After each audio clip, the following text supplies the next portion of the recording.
سڵاوی خوای گەورەتان لێبێ بران و خوشکانی بەڕێز و خۆشەویستم.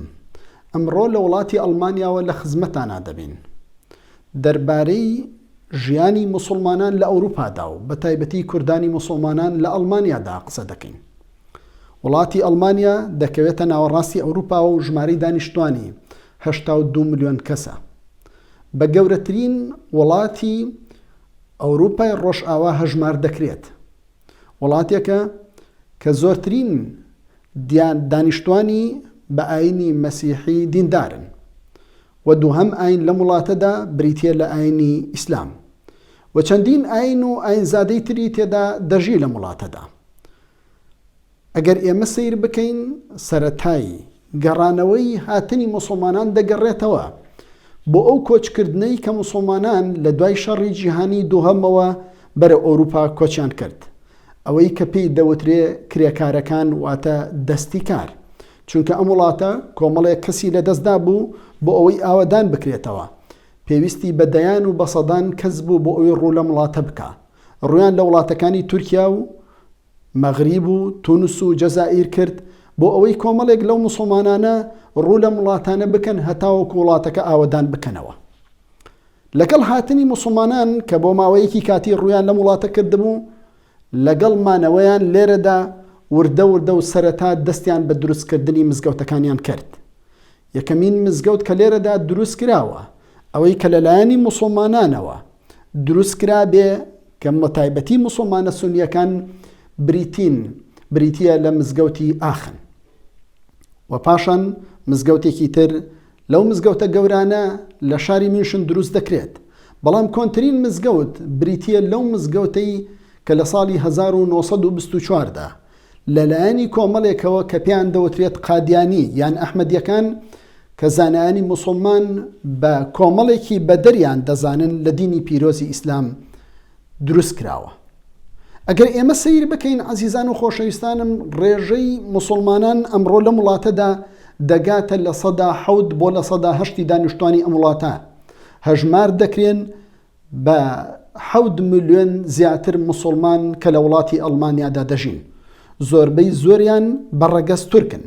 پاشان بە دوای ئەواندا نەتەوەکانی تر وەکو مەغریبیەکان، پاشان تونسیەکان و جەزائیریەکان و بەشێکی زۆر لە کوردەکان کە لەم وڵاتەدا دەژین.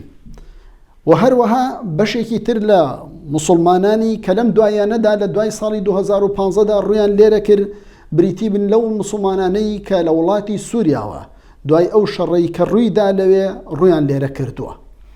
لە ئەڵمانیادا 3250 مزگەوت هەیە، بەسەر چەندین ڕێکخراوی موسڵماناندا دابەش دەکرێت.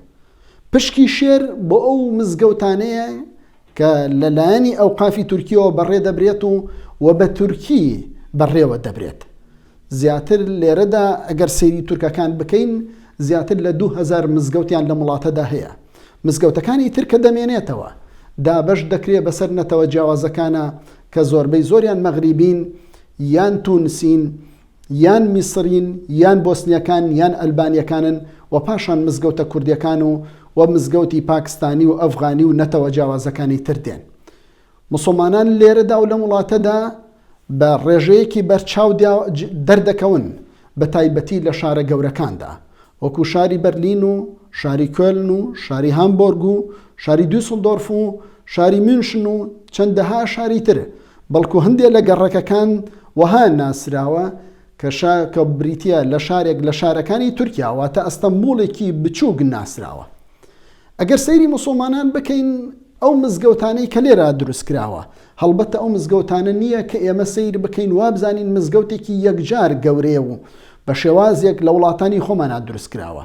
لەم ساڵانەی دواییە کاتێک کە ڕێگە درا بەوەی کە مزگەوت دروست بکرێ، دەیان و سەدان مزگەوت بەو شێوازەی کە لە وڵاتانی ئیسلامیدا هەیە بەرچاو دروست دەکرێت بۆ ئەوەی کە ناسراو بێ لە ناو خەڵکیدا و ئەو مزگەوتانەی کە جاران لە شوێنێکدا بەکرێ گیرا بوو ئێستا دێنە پێشچاو و بەڕوونتر و بە ئاشکراتر خۆیان دەناسێنن. پاش ئەوەی کە حکومەتی ئەڵمانی دانی بە دینی پیرۆزی ئیسلامان ناوە وەکو ئاینێکی ڕەسەن و ئاینێکی فەرمی لە وڵاتەدا مامەڵەی لەگەڵدا دەکرێت. لەم کاتەدا ئەگەر بێت و ئێمە سەیری موسڵمانانی خۆمان بکەین هاوزبانی کوردی، دەبینین مسلمانانی کوردیش لەم وڵاتەدا کۆمەڵێ مزگەوتمان هەیە.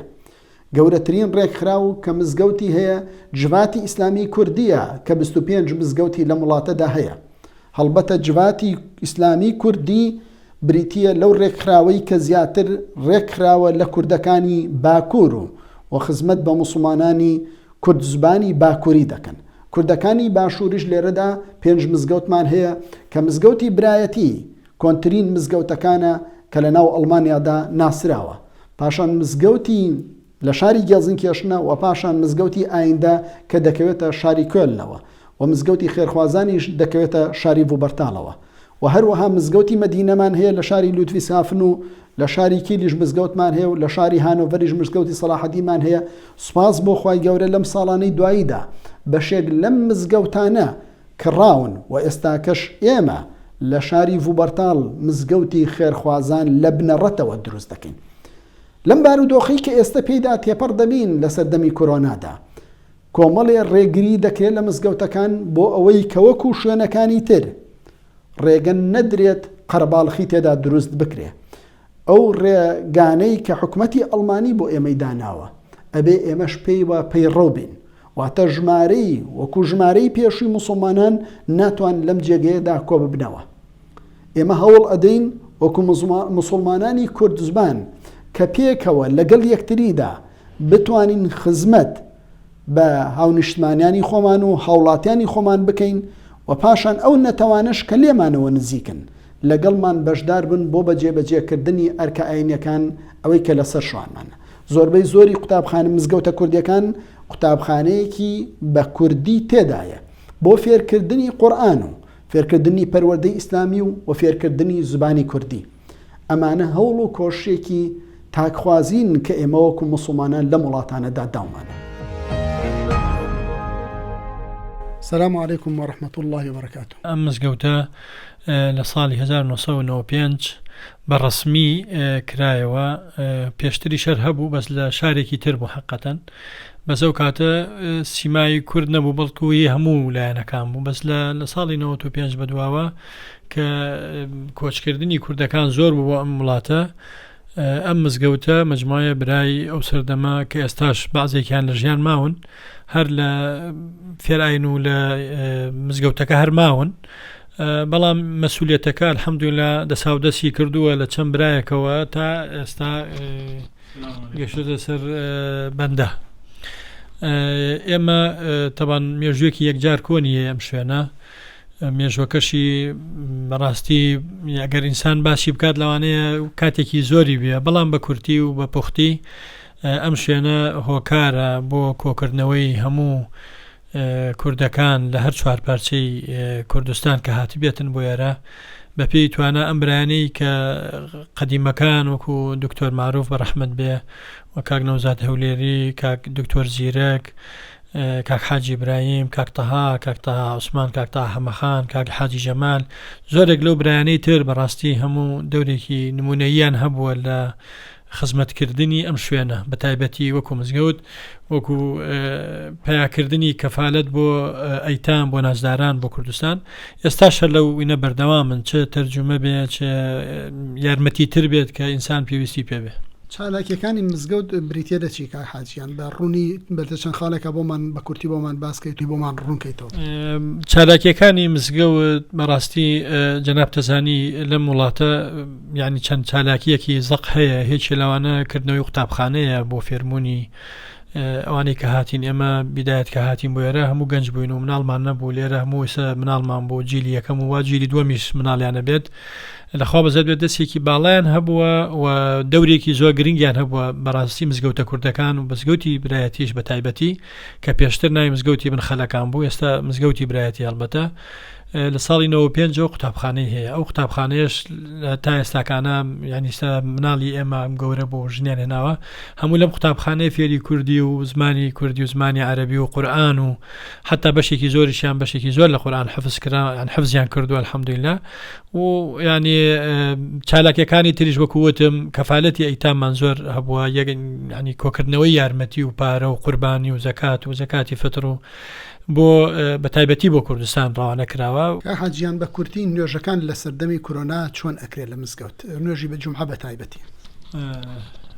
بەڵێ لە کۆرۆنا بەتایبەتی لە مانگی سێوە کە زۆربەی مزگەوتەکان و کەنیسەکان مزگەوتانی ئێمە شەڵبەتە هەر داخرابوون بە داخراییمانەوە لە مانگی هەشتەوە تقریبا توان بڵم کرایەوە مەجای پێدراکە هیم بێ، بەڵام بەو ڕێنمانەی کە مەسەرەن وەزارەتی تەندروستی ئەم وڵاتە و کە بۆ خەڵکان و بۆ ئێمەشیانداناوە مەترونیوێک لە بینی هەر نوێشکەرێک بۆ نوێشکەرێکی تر ئەبێ ینی مەجالیان هەبێ ینی بەشایی هەبێ لە بینیان، هەروەها ماسکە و ناونووسین و تاقیمکردنی دەست و کۆنەبوونەوە لە دوای نوێژەکان کە تەواو ئەبێت کۆنەبوونەوە لەگەڵ یەک قسەکردن نەکردنەوەوانە هەر کەسێ ئەچێتەوە بەرەو ماڵی خۆی و بەرماڵی خۆی لەگەڵ خۆی هێنێت. ینی ئەو ڕێنمانەی کە بەڕاستی لەلای هەموو خەڵکی ئێستا ینی شتێکی شاراوە نیە و هەموو خەڵک ئیزانێت بەڵێ بەو شێوانە، بەڵام عەدەدەکەش مەحدودە بەڕاستی، ینی وەک جاران نییە، جاران ئەمانتوانی چەند خەڵک تا شوێنەکە بگرێت بەهاتە، بەڵام ئێستاکانەوە نیە. ئێستا مزگەوتێکی وەکو ئەم مزگەوتی ئێمە گەورەیە لە هەر قاتێکا 450 کەس ئەگرێت، ئێستاکانە تەنها 60 بۆ 65 کەس لە قاتێکا مەجال ئەبێت لە قاتی سەر و قاتی خوارە و قاتی ژێرزەمینیشمان هەیە. سپاس بخوا تا ئێستا کێشەیەکی ئەوتۆمان نەبووە لە ینی بۆگەڵێ نوێشخۆرانی ئەم شوێنە جێگەیان بۆتەوە مەگەر یەکێ زۆر درەنگ هاتی بێت کە دەرگاکە داخرابێ و نەیتوانی بێتە ژێرەوە.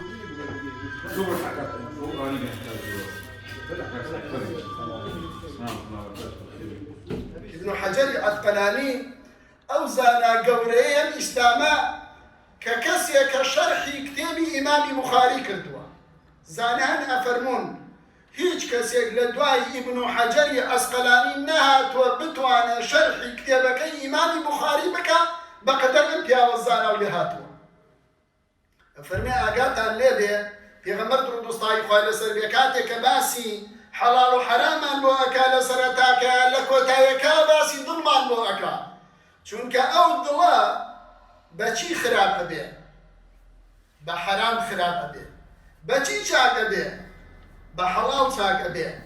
ئەمجا پێغەمبەر درود و ستای خوای لەسەر بێ فەرمی ئیذا فەسەدەت فەسەدە الجەسەد كله، ئەگەر ئەو دڵە خراپ بوو خۆشەویستانم، ئەگەر شای هەموو جەستە خراپ بوو هەموو جەستەی ئینسان خراپ دەبێت.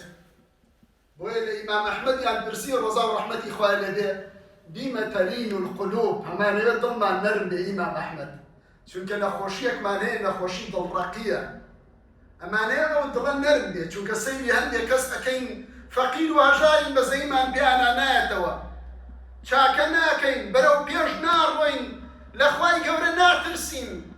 فەرمی ئەزانن دڵەکان بەچی نەرم ئەبێ؟ بئەکل حەلال، بە خواردنی حەڵاڵ ئینسان دڵی نەرم ئەبێ. کاتێک کە حەرام ئەبا دڵەکەی ڕەق ئەبێت و خراپ دەبێ. ئەمە یەکەمین سزایە کە خوای گەورە ئەیدا کەسێک کاتێک کە تووشی حەرام خواردن دەبێت. دووهەمیشان بریتیە لە چی؟ بریتیە لە ئەندامەکانی لەش کە خراپە ئەکا.